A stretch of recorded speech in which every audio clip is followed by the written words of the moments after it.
Facebook use करने वाली लड़कियां ज़रूर सुने ये कहानी। सलोनी ने आज कई दिनों के बाद फेसबुक खोला था। एग्ज़ाम के कारण उसने अपने स्मार्टफोन से दूरी बना ली थी।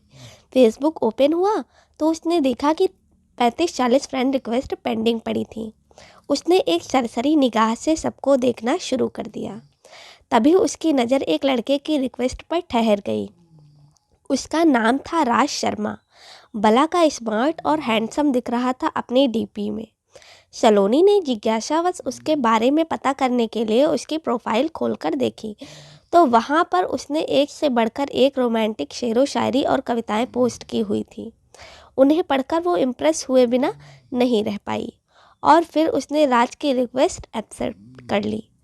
अभी उसे राज की रिक्वेस्ट एक्सेप्ट किए हुए कुछ ही देर हुई होगी कि उसका मैसेंजर नोटिफिकेशन के साथ बज उठा। उसने चेक करा, वो राज का मैसेज था। उसने उसे खोल कर देखा तो उसमें राज ने लिखा था थैंक यू वेरी मच। वो समझ तो गई थी कि वो क्यों थैंक्स कह रहा है, फिर भी उसने मज़े लेने के लिए उसे रिप्लाई करा, थैंक्स किस लिए। उधर से तुरंत जवाब आया, मेरी रिक्वेस्ट एक्सेप्ट करने के लिए। सलोनी ने कोई जवाब नहीं दिया, बस एक स्माइली वाला स्टिकर पोस्ट कर दिया और फिर मैसेंजर बंद कर दिया। वो नहीं चाहती थी कि एक ही दिन में किसी अनजान से ज़्यादा खुल जाए और फिर वो घर के कामों में व्यस्त हो गई। अगले दिन उसने अपना फेसबुक खोला तो उसे राज के मैसेज नज़र आए।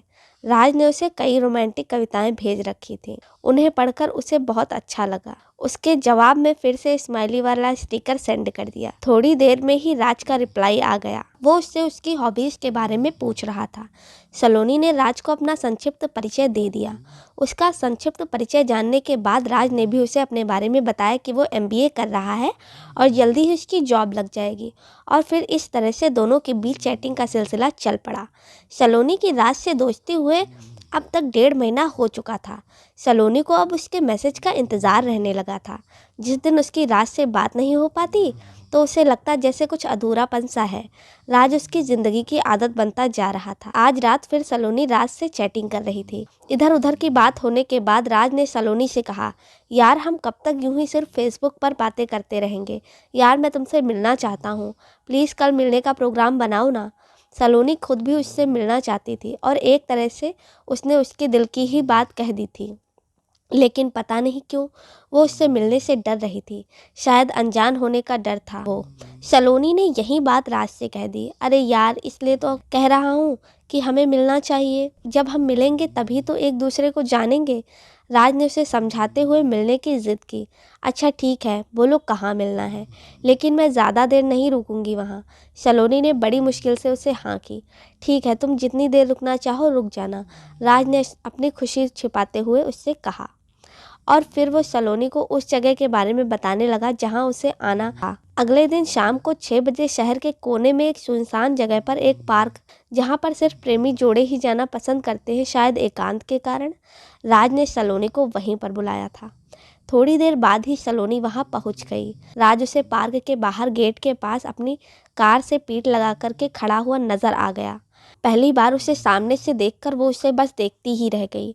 वो अपनी फोटोज से ज़्यादा स्मार्ट और हैंडसम था। सलोनी को अपनी तरफ देखता हुआ देखकर उसने उसे अपने पास आने का इशारा करा।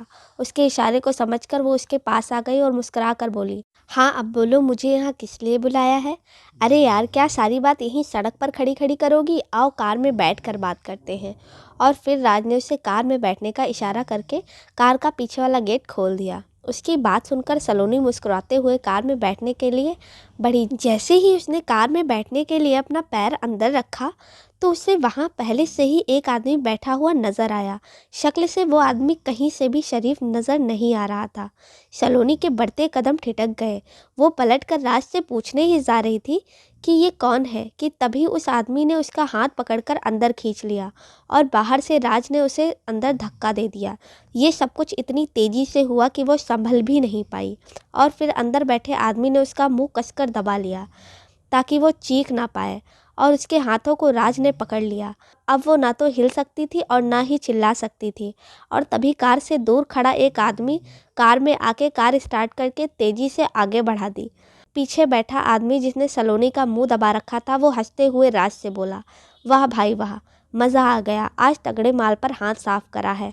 उसकी बात सुनकर राज मुंह ऊपर उठाकर ठहाके लगा के हंसा, ऐसे जैसे कोई भेड़िया अपने पंजे में शिकार को दबोच के हंस रहा हो। और वो कार तेज़ी से शहर के बदनाम इलाके जिस्म की मंडी की तरफ दौड़ी जा रही थी। ये सलोनी की कहानी उन लड़कियों को सबक देती है जो सोशल मीडिया से अनजान लोगों से दोस्ती कर लेती हैं और अपनी ज़िंदगी गंवा लेती हैं। सो अगर आपको ये नॉलेजेबल स्टोरी पसंद आई हो तो प्लीज़ वीडियो को लाइक करें, शेयर करें और आपके अपने चैनल गज़ब ज़िंदगी को सब्सक्राइब करना ना भूलें। धन्यवाद।